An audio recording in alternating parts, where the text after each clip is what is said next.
Hello and welcome to LM's weekly wrap, our 15th edition of our weekly wrap program, our weekly program where we cover all the developments which have taken place in the domestic markets as well as the international markets and their implications on the stock markets and the price patterns, results analysis, etc.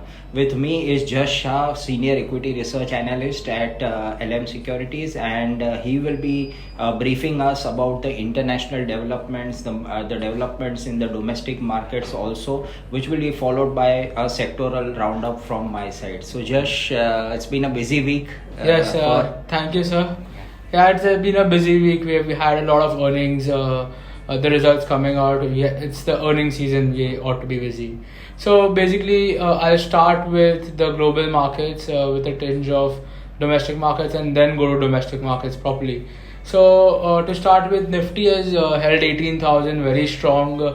There hasn't been a lot of movement during the week because I think we were waiting for the Fed meet that had happened day before yesterday. The market had already priced in. We started on a slightly muted note in the week. The market had already factored in a 75 basis points rate hike. So anything apart from that, we were seeing a slight fear in the market before the meet. And also their commentary was very important. The Fed did give a 75 basis point hike. That was a fourth hike in a row. And surprisingly, the commentary was good.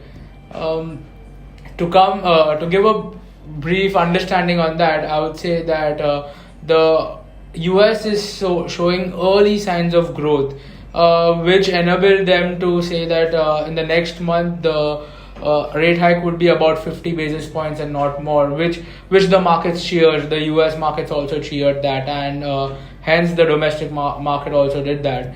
So if this happens in the coming few months, after the next month, we'll see a pause in the rate hike if the growth comes back. So I think another 6-8 months they might start dropping the rates again, which is a huge push to the international and domestic markets. But that being said, recession fear still looms around. They're also talking about putting a price cap on Russian crude, which led to a $94-$95 a barrel to the crude. So those fears still remain. Ukraine, there were fresh missile shots from Ukraine to Russia in the last 2 days. So that fear still stays. But all in all, the US data was very good. As in, it was not as bad as expected. And that has translated into a cheer in India. The market has held 18,000 levels, and they are very happy. RBI, we had a special MPC meeting yesterday of the RBI.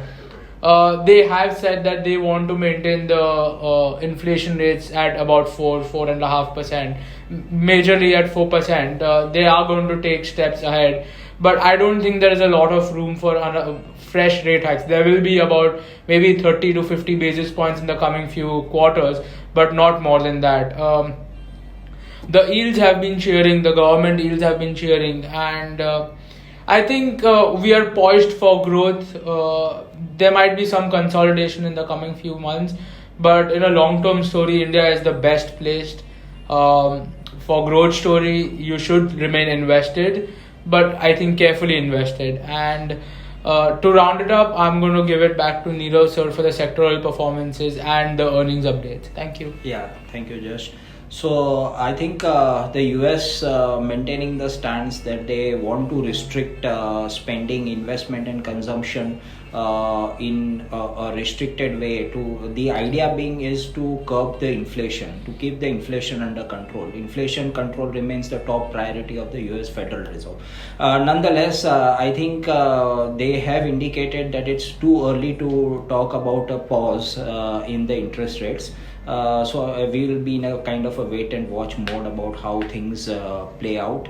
As far as the domestic markets are concerned, we have had a very busy earnings season, and the earnings season has progressed much to the expectations of the market, how the markets, what the markets were expecting out of the festival season. We had a culmination of a lot of factors together in this week. First of all, we started off this week with the monthly auto sales numbers, and this was important to get us an idea about how the festival season sales have played out. So not disappointing at all. We in the previous week we had Maruti, which was one of the biggest gainers, weekly gainers, on the back of strong results, as well as a good auto sales numbers also. Yeah.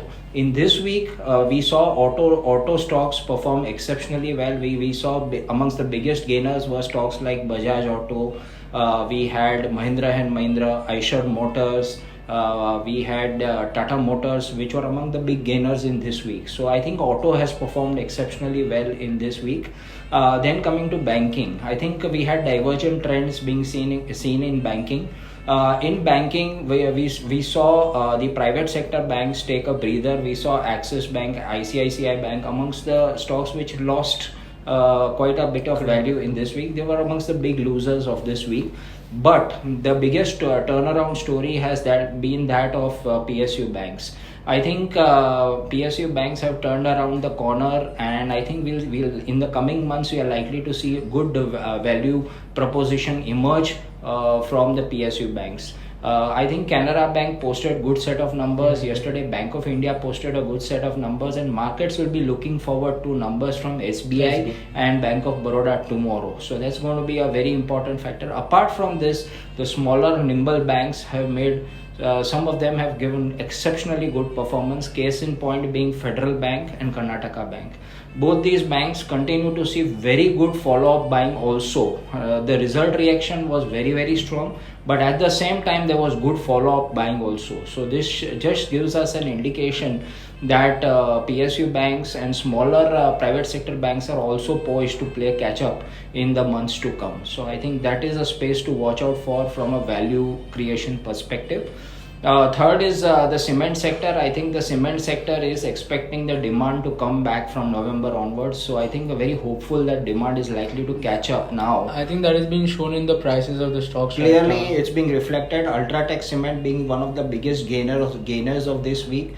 We have discussed also that most of the cement companies have reported bottom line where it's been under tremendous pressure on account of the higher input costs, etc. But I think a couple of results which were discussed, which were declared yesterday, do give us an indication that things are also turning around. For example, the results of Dalmia Bharat and JK Lakshmi Cement have been particularly very good. So I think there's good hope which is emerging from the cement sector. The entire cement sector has been rallying quite well and continues to perform well.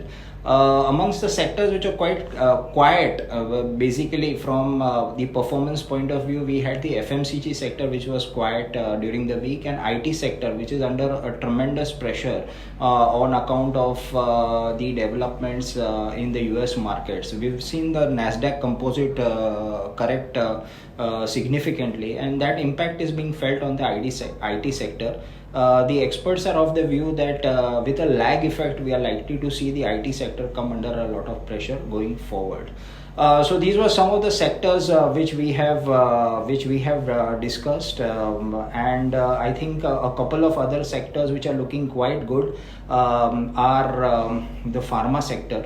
We've seen some hope emerge for the pharma sector also. So select companies like Dr. Reddy's Laboratories, today Cipla, and Sun Pharma. These companies have declared a strong set of numbers, and going forward we can expect this sector to make a comeback as from a valuation perspective. Finally, the defense stocks continue to perform very well. I think the shipbuilding companies like Cochin Shipyard, Musgao Docks, we have Garden Reach Shipbuilders and Enterprises. They continue to perform very well with the likes of Hindustan Aeronautics, Bharat Dynamics, Midhani, etc. They continue to perform very well. So defense stocks will be in the limelight going forward. And the railway stocks, the government is very keen to upgrade the railways. They want to increase the share of freight as far as the railways is concerned. They are keen on modernization of the railways.